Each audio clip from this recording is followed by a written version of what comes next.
the idea that, if you want to have a successful project, like a lot of this NFT stuff that's not the pure art or the utility is ultimately sort of an intellectual property play. And so in that sense, obviously storytelling is going to be super important, maybe the most important thing. Two Bored Apes talking NFTs, DeFi, and some random stuff. Two Bored Apes talking NFTs, DeFi, and some random stuff. Welcome to episode 57 of Two Bored Apes. I'm your host, Jamie. I'm here with my friend and co-host, Zeneca. We're doing a Twitter Q&A episode. You want to just hop into it, or do you want to do some chit-chat? We can just hop straight into it. We got about 9 questions to get through. Okay, about 9. I'll say. Yeah. About 9. About 9, exactly 9.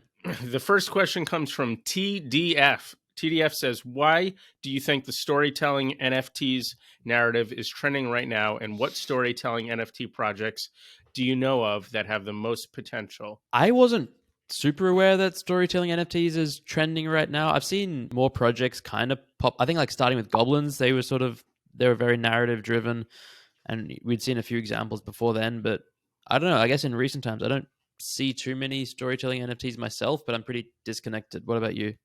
I feel like I saw that phrase on Twitter a lot lately, much after the Goblin stuff. It seemed to me to be approximately at the same time as Renga started taking off, but I have been not a part of that community and I don't know about it. So I don't know if it's related or not, but from my casual coming across the term and the hashtag on Twitter, it seemed to be sort of coinciding with that. So it could be related to that. Sense. I don't really know. I think it probably is. But as far as like why it's popular or something, I don't really know. It could just be that the blueprint copy cutter attempt to be doing the same thing as apes later on is just not that exciting anymore, especially when there's already 1,000 other projects doing it. So people are kind of, you know what's another project that might be related is the Jenkins project. Yeah, that's the one that comes to mind when I think of and then they just have the sort of very negative reveal of the Azurbalians or something. Yeah. I'm not sure if, again, that's related, but the idea that, if you want to have a successful project, like a lot of this NFT stuff that's not the pure art or the utility is ultimately sort of an intellectual property play. And so in that sense, obviously storytelling is going to be super important, maybe the most important thing. So it sort of makes sense in that way. Yeah, it kind of seems like most of the bigger projects, they've got storytelling as part of their whole thing. Yuga is telling a story, Doodle's obviously telling a story, Cool Cats has their own thing, Azuki also telling a story. Like that, there is the projects that is like we're trying to build a brand. It's like trying to build out the IP, and that includes a story. Forgotten Runes is another great example. Blitmap, they're also doing story stuff. Jenkins is probably the best example of a storytelling project, and it's like straightforward. Like we have the format already. It's going to be a book, etc. Yeah, comics. That's another one that we're seeing more of. Like more projects are having comics come out. Right. Ghosts being a prominent example, and obviously Punk's comics being a prominent example, but there's sort of many others that have at least dabbled in it. Yeah, the Ghost comic is actually really good. I read it, issue 1. Like Punk's comic, I got like 8 of them, and I couldn't make it through like 25% of issue 1. I was like, this is I tried reading issue 1, and it was not entertaining at all to me. Yeah, but Ghost is great, so excited for more good comic content. It sort of makes sense to me that would be better because Punk's comic was it just sort of seemed like a weird game theory NFT project, whereas Ghost really was an artistic thing with sort of a theoretical lore behind it. So it was sort of a creative pursuit that had a singular vision, and then you could. Also, he had an animation background, I believe. I think he worked for one of the big companies. in the animation industry. So it sort of made sense that he had that background. Whereas Punk's comic was just sort of, we're just doing Very all this random. NFT stuff. Yeah. And part of it happens to be these comics. So we technically need a downloadable PDF comic book to go with it. But ultimately, within the NFT universe of it, like it doesn't even matter what the contents of that PDF was. Yeah. Yeah. Yeah, I don't have anything else to say on storytelling NFTs. You? Jamie's taking a massive sip of some beverage. This is a peach mango green tea. Oh, that sounds delicious. No, I wish we knew the origin better of this hashtag, but I definitely have seen it a lot lately. And again, to my casual understanding of the timeline, it seemed to approximately go with the big Renga stuff. How much do you know about Renga? Surely more than me, but yeah, I've been following them for like 8 months. I got it's also a weird thing where it's thing. They've been around for a while, but they only got popular recently, which is like, feels very rare for that to actually happen in NFTs. It feels like everything kind of, go ahead. Yeah. They had like the original NFTs, the Art of Seasons, which is like an art drop.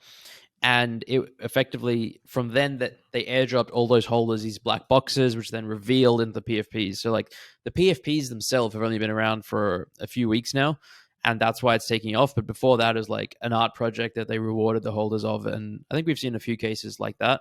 But it really just had this core, strong community that has existed for ages. I really fumbled my bag a bit. I had like 80 of them, and then sold most well before the 5 ETH floor or whatever it is now, but can't complain too much.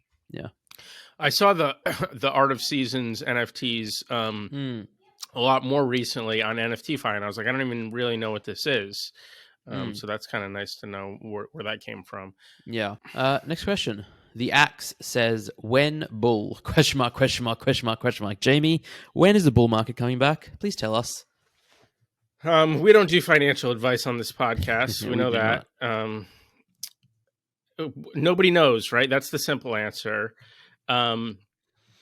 It's very difficult to know. I'll say, if we just kind of want to step back and look at what did happen, the bull market happened because, or as far as I can tell, the bull market happened because capital was looking for something new and interesting, and NFTs were that. But the amount of NFTs that were released and the amount of people that were interested in it just didn't add up. There was too many NFTs and not enough people really interested in it, even though there was a lot of money going into it at the time. And so now we're in a situation where NFTs were sort of a laughing stock, right? People thought it was ridiculous. You can right click, save them, blah, blah, blah. And then they got some legitimacy as, various projects caught on, even to a degree of mainstream acceptance. But now we're sort of back in that trough where people are sort of laughing at us. I don't know if you saw the clip from The Daily Show recently. No. So Trevor Noah basically made a joke about him because, there's some headline about how marketplace volume was down 97% from the peak or something like that. Sort of funny on that note is that his joke in it was, he said something to the effect of, who could have foreseen that spending $50,000 on a picture of an ape would be a bad financial investment and as he's making the joke, the floor is $120,000. So like, it was still a great decision if you had, just sort of a funny side note. But, so I think there's a lot of people that have, sort of had their negative ideas confirmed, or, were kind of curious and got burned, that kind of thing. So I don't feel like we're set up for a bull market to happen anytime soon. I think what's going to happen is that there's going to have to be, again, like I said, the thing that sort of ignited it was that people were looking for something interesting and new. There's going to have to be sort of interesting and new stuff happening, I think, in NFTs. And for a lot of the less interesting and new stuff to kind of just get washed away before it'll be time for capital to start flooding back in.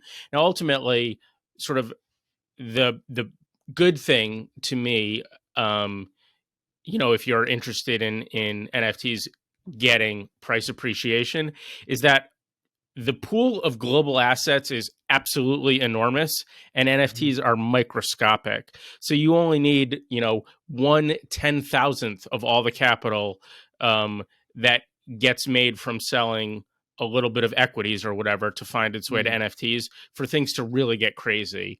And another thing that we've talked about before is that the way that they are not fungible, you only need to sell a little bit for prices to really go crazy, because people can set their own prices, and just not sell. Whereas with more fungible assets, you need consistent buying activity to really push prices up a lot. Whereas in NFTs, you can sweep four pieces off of a floor and the price can triple or whatever. If the sellers are just not there. So I don't think the bull is anytime soon, but ultimately there's going to be one in some corner of NFTs at some point. And it doesn't take a lot of interest and capital for that to happen when you sort of look at a global scale. Yeah, I pretty much agree with all of that. I think it's unlikely to be like a massive bull run anytime soon.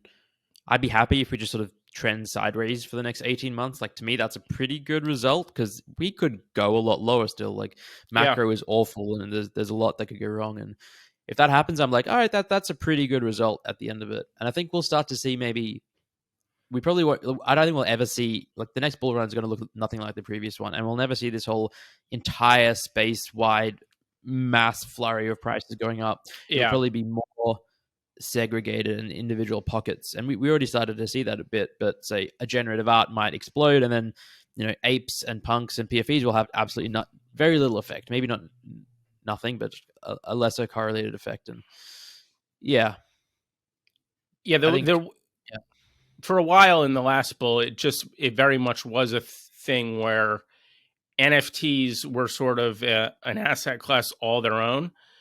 And it does seem like in the future there will be more room for them to not trade in lockstep with each other, and for people to sort of have the opportunity to sort of just be more discerning. For a while, as you well remember, last year, every new project, it was sort of worth getting into because people were just excited about the next new thing. They were excited about NFTs, and there weren't that many options yet. So every new thing was another potential big new thing. And as we go forward, I think, there'll be good opportunities for people to, value and accept and desire NFTs for their own sake. Whereas so much of it last year was for financial speculation. And so that will allow prices to sort of be kind of reasonable across the board in a more realistic way. And then, organic actual demand will be able to drive prices up. Yeah. It's a lot healthier, basically. The market is maturing. Yeah. And one more thing is that, the concept of blue chips was thrown around a lot last year, and still gets thrown around, but it seemed like almost a laughing stock in a lot of ways, because, when you think about what people have referred to as blue chips in the stock market, you're talking about companies that have existed for a century, and, were sort of consistent or whatever for at least 25 years or something, roughly equal to that. And the oldest NFTs were 6 years old or whatever. And people were using the term blue chip for things that were 2.5 months old. Not even. And so I think as we get to that place where we're talking about it sort of being more healthy and the prices being more in line with the actual organic demand, I think we'll probably get a better idea of what truly is more blue chip, rather than just kind of using that as a term for everything with a 5F or higher floor. Excuse me, like it sort of was last year. Yeah, totally agree. When bull? Hopefully soon, but probably not. Next question comes from Dav. Dav says, what are you most excited about in pushing the NFT space behind, I think they mean beyond, but beyond the current hype cycle? I've always been excited by sort of the intersection of NFTs and just our everyday lives, like the real world. And I think that we're probably like a few ways off seeing that really eventuate, because the infrastructure needs to get better. But I anticipate a day when we just have an app on our phone similar to like Apple Pay or Google Pay or whatever, and then you go to a shop and instead of using a credit card, you just pay with ETH or USDC or some other currency on some other chain where the transaction fees are extremely low. Everyone kind of wins, and you know, you can, it just sort of is interwoven into our lives. And NFTs specifically, like that's more of a crypto thing, but NFTs specifically come into play with things like tickets to events or loyalty reward cards, or subscription services will maybe be NFTs. So then, there's a lot of interesting stuff that can happen when sort of the infrastructure and the tech is abstracted away. So it's just like seamless as part of our lives. Yeah. One sort of specific example of that I think is very interesting is that Flyfish Club membership that Gary Vee started. So it's basically, the idea is that they want to open a very high-end sushi restaurant in New York City that doesn't, I guess my understanding is, doesn't really do regular seatings. You have to be a part of the club to get in. And the membership is via NFTs. So they basically raise the money for the restaurant via NFT sales, and the seating will be some sort of a, once per week per NFT or something to that effect. I don't really know the specifics of how it's going to go down. Holders of the NFT, and I think that's sort of a good example of the potential for NFTs to basically just sort of allow new formats for businesses and memberships and fundraising. And I think, once we get to, so as far as like what NFTs are good at and what NFTs are potentially good at, I feel like there's very little of the first, and there's a ton of the latter. So like, to me, the best current use case is generative art. It's a perfect overlap. We have this digitally native format that has this element of randomization to it that just works perfectly with NFTs. And it's a form of art that wasn't able to gain sort of the appreciation that probably it deserved before them. And so it's just worked really well for that. And then, to be honest, it also did work really well with these ape-esque membership clubs, with the profile picture being sort of the main point of it. It's just that the amount of people that were into it was just so much less than the amount of them people tried to sell to those people. And so now we just have a bunch of people that own 100 of these things or whatever, without really new buyers and without actual communities having coalesced around most of the projects. So I think, that's sort of two instances where it's worked well, in terms of the actual things that the NFTs allow technologically. And I think, going forward, there's going to be more of that we can't really predict necessarily exactly what they'll be, but I'm excited to see more of that. Future it's going to be crazy. AI is another thing that we'll probably see some funky use cases in intersecting AI and NFTs, and I mean, a whole other thing. All of that stuff is very crazy. Looking at the text outputs of all of that stuff, and the I'm trying to think of the word for images. I came to audio output, visual output, Video? I guess. Visual, yeah, is really amazing. Don't laugh at me. It'll be sort of interesting to see that, potentially very scary, I would say, in some ways, just because it's so powerful and is sort of accelerating so quickly. It's sort of impossible to foresee the sort of far off ramifications of it. Yeah. The ability to discern reality from non-reality, for instance, it seems like it could be quite difficult. But I think that sort of brings it back to, I think blockchain technology will help us. Like, sort of, someone can digitally sign sort of a video, like a politician puts out a video and like, all right, I actually said this, and then there's 1,000 deep fakes basically of them saying whatever. So I think it will really have a great use case for blockchain technology to verify true content effectively. Yeah, that's a good point. Because that's the whole point, right? Is that we're finding a trustless way to verify stuff. Yeah.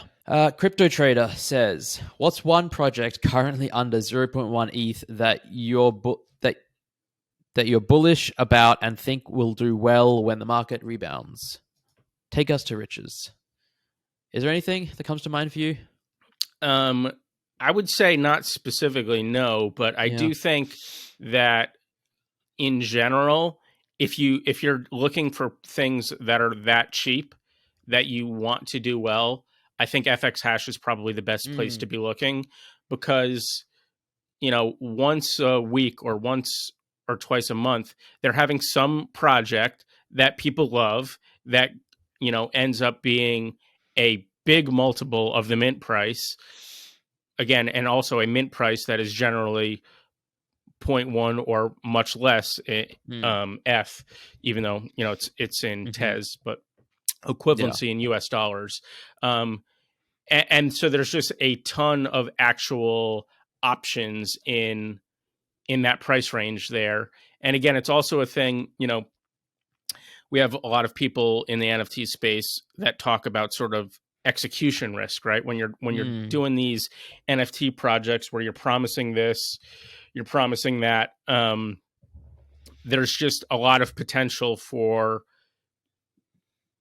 the money to get raised and then the market to sort of not appreciate the NFTs, the team to not do what they say they're going to do, or the team to do it and the market still doesn't care. Whereas when you're looking at something as simple as just art, the market is much more simple. And it's sort of, the way it's sort of networked and internet-y versus traditional art allows for price discovery theoretically to happen much quicker. And, again, you don't have to necessarily worry about, the price has gone up because people are excited about this thing that's coming in 6 months, and then it's disappointing, like that Jenkins the Valet thing that we were talking about earlier, where, the market just hated the way that these things looked. And so all of a sudden you have to worry about that. If you're looking at an art project on FX Hash, it is what it is, and you're seeing it right away. And so if you like it and the market likes it, you're fine. And nothing in the future is really going to change that. So that's a place where there's a lot of projects right now, and going forward will be a lot more projects in that price range that definitely have the potential to do well. Yeah, no, I agree with that. I think FX Hash is the place to go if you have like limited funds. And in terms of like things under 0.1 ETH, I honestly haven't checked the price of a ton of projects, but there probably are some like really legit projects that have dropped below that point. Maybe they were a 1 ETH floor before and now they've gone down 95%. But, if they had a good team that sort of raised funding during the bull market, converted the ETH to USDC or USD. Boy, that's such a big thing, huh? Because I mean, this has happened to me a couple times now where I've had good successes. The first time, basically, I put a lot of it into Ohm, and that did terribly. And then more recently, when I sold the ape, I kept it in F, and that's done bad, not terribly, but it does seem if like only. Yeah, if you just put this stuff into stable coins, you'd be or stable coins that actually kept their value, because we've also seen stable coins that have completely imploded. But there's a lot to be said for raising money and then making sure that money. Now, obviously, we could be in sort of an alternate universe where F had a bull and it would have been stupid to do it. But in the reality that we're in, that's a very helpful thing. Yeah. Especially when you have to add on, the taxes that you have to pay on the raise and stuff like that. Yeah.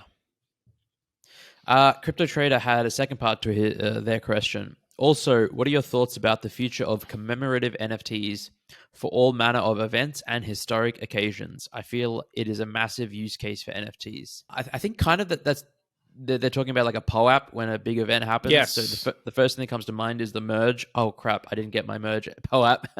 But during that live stream, they were like, "We're giving a POAP to commemorate the merge, and if you want it, these are the instructions." And yeah, I haven't thought too much about it. I think it's a cool use case. It is nice to be able to be like, I was here, proof of attendance. I attended this event.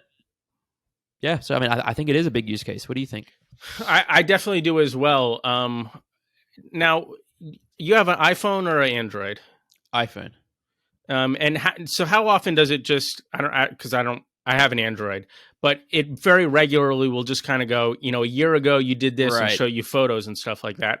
I can definitely foresee a comparable thing that is just sort of keeping track of your life in a way and helping remind you of experiences you've had with these types of commemorative NFTs. For instance, last year/season, it'll make sense in 1 second. I went to a lot of the Celtics games last year, and I had been to maybe 2 or 3 in my whole life. But last season I went to a bunch of them. Roy's still laughing at me for that. And it does seem like, what year was that, Jamie, that season? It went over the course of 2 different years, I believe. It might have actually only been 2021. I don't want to get into it, right? No. I think it's 2 years. It was a little bit of 2021. When did the season end? Hang on a second.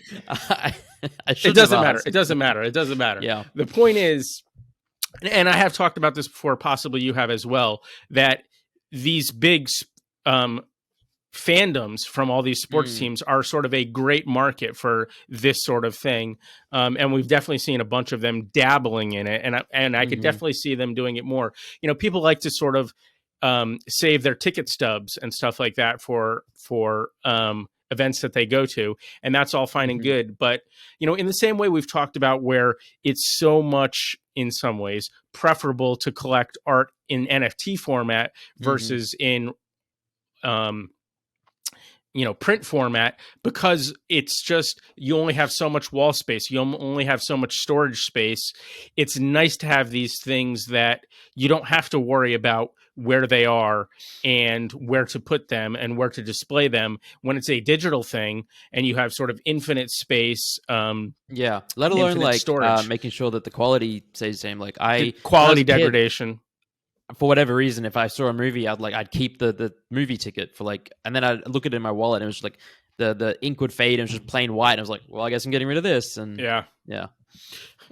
This is an uninteresting aside, but we have some. What we do. That's what we do.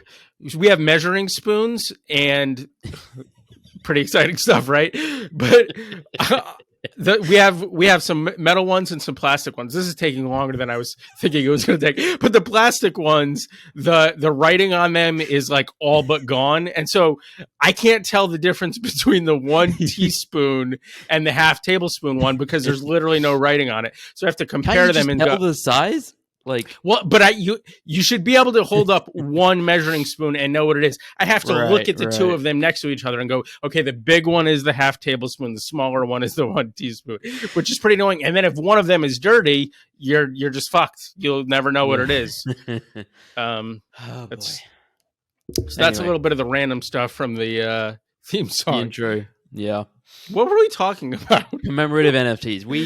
The answer is yes. We think that there's a good use case for them. Right. But I would genuinely, it would be cool for me, this also kind of links in with Top Shot and NFTs, but it would be cool for me to have some NFTs, official NFTs from either the NBA or the Boston Celtics about some of these games I went to, because I can't remember exactly how many it was, and I can't remember, the coolest moments of any of them, but it would be nice for them to help me remember that. I envision a world where you go to like a sporting event in real life, or maybe even you just watch it at home live or something. Probably more impactful if it's in real life. And then if But you're at both the event, is so yeah, easy. both works. And then if you're at the event, you just get airdropped the NFT. You don't even have to 100%. do anything. 100%. And then it's just like, all right, this is a ticket stub. You're here. We'll update the metadata and be like, all right, this is the highlight of the thing. And then you go back and the future For sure. is awesome. For sure. Yeah. I don't even like sport, and the future is awesome. And Yeah. then, of course, they can use all of that stuff going forward in some sort of way to, you know, we're going to give out one free ticket to everybody, blah, blah, blah, just whatever. You know, the possibilities are really Endless. huge. All right, let's head on to the next question. Desi1105 says, where would you tell someone to start when it comes to NFT art that has only focused on profile pictures, gaming, etc., and never owned a piece of art in their life? So daunting to get started, it seems. Yeah, that's an interesting question. I guess they would have to look at a bunch of art and see what appeals to them, right? It's generally, I think they're going to have some sort of, I would think, predefined price range that they're comfortable swimming in, starting there, and then sort of see, you know, it's so vast. But it's also unclear from the question if this person even likes art. I mean, I'm assuming that they are open to the idea of art. If you know, the person asking this question is sort of wondering about them getting into it. But I mean, if it's for the sake of the art, you got to look at the art and find the art that you like, right? Yeah, no, I agree. I think having a price range in mind is a great way to begin. And then just going to Foundation, going to Super Rare, and just start scrolling. Oh, you know what? Something that I think is really helpful and useful, and I've heard a lot of other people say the same, is like you start going down the rabbit hole, you find a piece of art that you like, you find an artist that you're like, oh, I like this artist's work. You can sort of like usually find their Twitter account from there, or you can see who they follow. And like, I really enjoy seeing like, all right, who do my favorite artists also follow? And that's a really good way to sort of go down rabbit holes. And you know, it can be very overwhelming because there's just an infinite amount of stuff out there. But if you sort of have, you can like focus in a little bit on like a specific pathway, and then just, you know, either buy something or make it like a short list, a wish list, put it on your watch, whatever, and just be like, you know, sit on it for a while, and maybe one day you go through and you spend an hour or two and you get 5 or 10 pieces, and then revisit that next week and be like, oh, I don't actually like that one so much. That one really, like, that one keeps coming back to me. I like that. I'd like to see that again and again. And it's like, all right, maybe that one is worth buying. Yeah, I mean, I would think that a good idea would probably be to just start very inexpensive and sort of try to collect a lot that's sort of way below your threshold of what you're comfortable spending.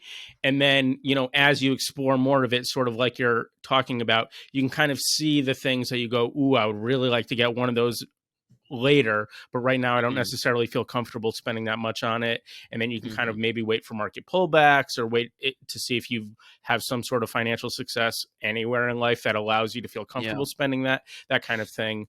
But you know, again, to go for so here's the other thing about this question. It seems like the person that Desi is talking about is somebody that has been into NFTs, right? They were into the profile picture stuff. They were into the gaming stuff, but not into the art of it necessarily. So we're sort of coming from an NFT native place, but not an art native place. And there is something nice about it to, you know, sort of what we were talking about earlier with the execution risk and stuff like that for art NFTs. You don't really have to do research for art NFTs in the way that you sort of do for other stuff, where you go, what is the roadmap, and are the founders scammers, and all of this stuff. It's just, it's a piece of art. It's in so many ways, it's so much simpler. And so in that sense, you know, even though the space is very vast and there's a lot to choose from, you can kind of comb through it much quicker than you necessarily could an equivalent amount of NFTs in the other stuff like profile pictures and gaming and stuff like that. Gaming is like, you got to read white papers and think about the you got to play the demos. It's very very different than just collecting art. And again, as far as product market fit is concerned, gaming is so theoretical. We had Axie and Zed that seemed like they were successful for a while, but it doesn't seem like the tokenomics and the organic demand has been able to sustain. And we've had, again, the success of the profile picture project, but just too much of it to where, and I've talked about this a lot. In theory, any given person really only needs one profile picture NFT and one profile picture NFT community to be a part of. Whereas the art stuff, people who collect art, you don't just collect one piece of art, you collect lots of art. And so the way that, and again, I'm just sorry, my brain keeps firing, but what is the one word that we talk about with art so much that helps determine if something is valuable or not? The chain of ownership. Provenance. The provenance. That's, again, another example where the product market fit of NFTs is really, really good. So I feel like that is a good space to be looking in NFTs.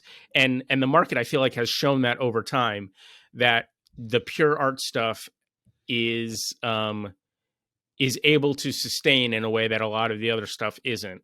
Because, just as a for instance, the fourth greatest artist in the world, or most renowned artist, is still super valuable. People still love it, and it's going to be their favorite for a lot of things. Whereas these sort of profile picture communities, the sort of networked and community nature of it means that if we only have this many people that are in the space, right, there's only room for there to really coalesce value and community and sustained organic interest in so many of them, in a way that it doesn't really apply to artists, where the 28th most popular crypto artist can still get a lot of eyeballs and a lot of money and a lot of interest in their art in a way that the 28th best profile picture project just can't, with the current amount of people interested in NFTs. Yep, I agree with all of that. Art is great. Really, it is. Collecting art is great. And NFTs are a perfect way to do it, really. I like that this person is asking this question, because it shows that they're interested in collecting art, and that's always nice to see. I'm going to skip the next question. It's a meme question, and jump to the one after that. It's the meme of, I'm once again asking for your attention. We had that person always ask us, I'm once again asking you to talk about PAC, which... they stopped asking when PAC everything went. Yeah, I saw a lot of people talking bad about PAC recently on Twitter. It is funny where projects that sort of a lot of the community goes, ooh, this seems a little suspicious, but the bag holders are very confident in, and then like 7 months later, when they start hating it too, then it's like all negative, and the other people are like, yeah, that's what I was talking about. Yeah, it's like OHM. God, we were bad. We don't talk about OHM. It hasn't done that bad. Yeah, it's still doing okay. It's still relative. I mean, from the peak, so bad, but over the last 6 months or whatever, kind of pretty nicely flat. But if only we got in then instead of then. Right. Whatever. All right. Brett says, thoughts on Nouns DAO and extensions, Nounlets, NAS, little nouns, etc. I don't know what NAS are. GNARS. I'm a big fan of Nouns DAO. I think it's a cool concept. It's a really interesting use case of NFTs. I like the auction method. I have a few little nouns. I think that's cool as well. Yeah, I think it's great. What do you think? I think it's potentially interesting. I think that they have not, like we talked about maybe 2 questions ago, this situation where the potential for NFTs is a lot greater than we've seen actually happen. I feel like within Nouns that is also true, where they've raised this money and they talk about how they're going to use it for all these sort of global public goods and stuff like that. But I haven't actually seen that much come out of it. Not that, they've failed or whatever, but I feel like the potential for them is a lot sort of greater than what they've accomplished so far. So far, it looks sort of just like a sort of playground and club for rich people in NFTs. That maybe think very highly of themselves and sort of look down on a lot of these non-CCO projects or whatever. But what have they actually accomplished in terms of these espoused goals of doing things in the real world with all of this money that they're raising in the DAO? I'm not so sure. I think they've done a few things, but not like they've got 30,000 ETH in the treasury, so they can do Right. tremendous stuff. But Yeah, and they get like 50 to 100 ETH, and a they've day. built a playground or something. Yeah, which is cool. I think they've like they go It's into cool, hospitals but and you help don't kids, but it's need not like $22 million plus an extra $70,000 a day for your new noun or whatever to make one playground. Yeah, excited to see what they do in the future. Cool concept. Yeah, and what's his face is making the actual glasses. That's kind of a fun thing. The nouns glasses, the Nuggles. Who's what's his face? I can't remember the name. I think it's sort of an Italian type name, but he's actually sort of working with glasses designers. I'm surprised you haven't seen it on Twitter. But yeah, they're manufacturing these red, big, chunky, square glasses and sort of trying to make it a thing. Yeah. Yeah. I'll ask the last question. Artemis says, how does Jamie really feel about predicting the QQL mint price perfectly and Roy getting credit? Is that what happened? I thought I predicted it. And then that is what happened. What you're joking happened did not happen. Genuinely, I didn't feel great about it, but it's on the list of things that upset me about the world. It's like number 170, so it's not really that bad. It is funny, actually. It's almost more funny than it is actually upsetting. That's good. You know what though? I felt pretty great about predicting it bang on. That was crazy. Yeah. It's too bad there was no way for me to actually financially benefit from making such a great prediction in what is in some ways a financial market, but whatever. It was fun to nail it. And I did see a lot I think we already talked about this, but as it was getting closer and closer, there was a lot of people predicting, appreciably lower prices for it. And then for it to end up coming myself in included. exactly. Well, yeah. But I saw you said like 10.5. I saw a lot of people going, it's not even going to reach 10. It might be 4 or 5. That would have been crazy. Yeah. Yeah. I wonder how many they're up to. Let's take a look at that in terms of how many have been minted. I think there's been just under 100 minted. Yeah, I saw that as of a few days ago. I was wondering if it's more than that by now. I think it's going to be a slow... Yeah, I do too. That was one of the things that I was most worried about. Looks like 104 have been minted so far. I would like to play with that algorithm some more. Oh, it's great. It's just great. It is. Have you done any since we chatted? No, but I just keep seeing outputs like everywhere, and I'm like, oh, that looks great. Oh, I haven't seen one like that. That looks amazing. It's fun. Someone did the alphabet. They did A through Z. I saw that. That was cool. I've seen some like ones with like there's faces and like little characters pop. It's literally a lot of people are trying to do that sort of emergent phenomenon where you're sort of seeing animals and stuff like that. Mm-hmm. I thought the one that Cosmo did was pretty cool. He called it the Maltese Falcon, I believe. I don't think I saw that one. That one looked pretty cool. Yeah. That's our last question, though, huh? That's our last question. Should we play What Am I Thinking? Should we wrap it up? I have to go in 5 minutes, but that's enough time to... Yeah, we can probably bang out a quick one. Last time we got it in 2. I thought maybe we'd get it in 1, but... All right, I got a word. I got a word.